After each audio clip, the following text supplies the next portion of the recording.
Why is Dr. Doom suddenly overpowered in Avengers Doomsday trailer? Like overpowered to the point that even Thor can stop him. I'm here to tell you why this one detail might just save the entire MCU.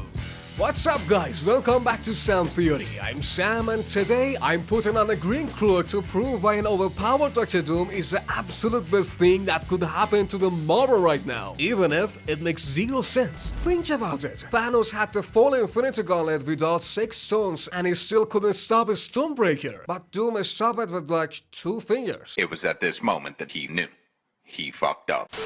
That's insane, especially when you remember something important. Dr. Doom isn't even supposed to be that powerful. In the comics, Dr. Doom is a terrifyingly dictator who strikes fear into the hearts of heroes and villains alike. But not because Doom is that powerful. In fact, if you take his suit away, he can't really do anything special. And magically, he's nowhere near Doctor Strange or Wanda's level. So why does everyone fear him? Because his ultimate weapon is his mind. His master tactics and political brilliance have accomplished feats most heroes can only dream of. Even told it with Mephisto to free his mother soul. He killed Galactus and literally became the emperor of the universe without spilling a single drop of blood. But the MCU seems to be taking a totally different approach. Even though Doom's had less than a minute of screen time until now, Marvel is displaying him like he's above the gods. He broke to the Baxter building undetected, met with Frank Richards and effortlessly stopped Thor's ultimate weapon. Did the writers just decide, let's make Doom infinity power from day one and call it a day? No.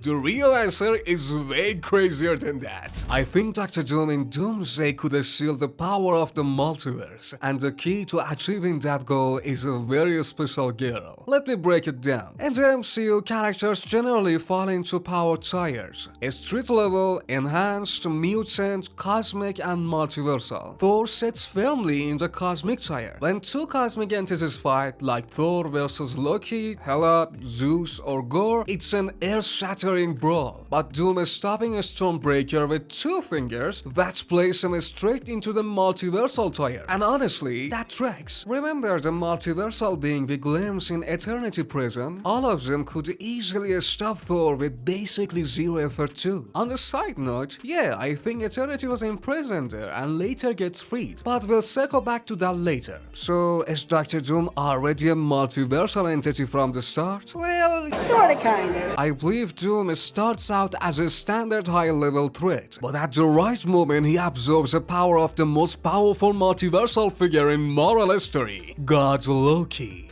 Yeah, Loki is probably about to die for 1,000th time, and Doom is very likely the one who finally puts him down for good. But here's the problem. How does Doom even reach Loki? Right now, Loki is sitting at the end of time completely isolated. And this is where it gets really interesting. A few months ago, part of the Doomsday script allegedly leaked on Reddit. At the time, most of us, myself included, assumed it was fake. But now the official trailer is out, some of that leaked info is lining up disturbingly well. The leak claims that after Steve Rogers stayed in the past with Peggy, Loki visited them before becoming the god of stories. Loki warned Cap that the TVA is coming to prune him and offered to take them to a universe outside the TVA's reach, the Fantastic Four's universe. The leak state Loki gave Steve a special TVA card to contact him if needed. Later, off camera, Doom gets his hand on that card, tracks down Loki and the TVA, kills them all, and steals their power. That's allegedly how he gets so strong. Now, are we really going to get Loki final tragic death happening off camera? Hell no! Marvel isn't taking a risk that's stupid with one of their most beloved characters. The league gets the core concept right, but the execution will be totally different. Because think about it, if Loki visits Steve before becoming a god, why does the TVA card specifically point to the tree that Loki ultimately shaped the multiverse into? Here's what I actually think makes Doom powerful. It's not Loki's power, it's the power of the multiverse itself and the multiversal multiversal being living in it. If you've been paying attention, the MCU already has several active multiversal characters on the board. Frankie Richards, America Chavez, and Love. Yes, Love is a multiversal being too. Like I mentioned earlier, I believe Eternity was trapped in that prison, and the thing that finally freed it was Gore's wish, granted through a little girl named Love. Notice that the moment Eternity grants Gore's wish, Eternity vanishes from that location entirely. And more importantly, Love's reflection in the water is shaped exactly like Eternity. So if Doom needs a power source, these multiversal kids are the obvious target. He can manipulate them, then do what basically every sorcerer in the Marvel universe can do: absorb their powers. This plan doesn't just fit Dr. Doom's character because he's done it many times in the comics, but it was also set up before. Specifically in Doctor Strange in the Multiverse of Madness, when Wanda tried to steal America Chavez's power, he will ruthlessly drain America Chavez, trick Franklin, and absorbs Love's cosmic essence until his power spikes to the multiversal levels. With that absorbed power, Doom can finally tear open a portal beyond time straight to the gods of stories. After an epic battle, Doom slays Loki. But here's the twist. I don't think this fight is about absorbing Loki's power at all. I think what Doom is actually after in that moment is the power of the multiverse itself. Remember Loki Season 2? Anyone who left the TVA with or without the special containment suit got instantly torn apart by raw multiversal energy. Loki was the one exception. He chose to tame that power, absorb it himself, and reshape the entire multiverse into a tree, controlling it from the center as its new god. The moment Dr. Doom kills Loki, the multiversal power gets released all over again. And this time, there's nothing stopping Doom from absorbing every last bit of it. We've actually already seen this exact scenario play out. When Sylvie kills He Who Remains, the multiversal power gets unleashed, and it takes an entire season for Loki to finally learn to control and absorb it. This time, when Doom released that same power again, there is no one left standing in his way. He just takes all of it. The result? An infinite chain reaction of incursion, and everyone dies.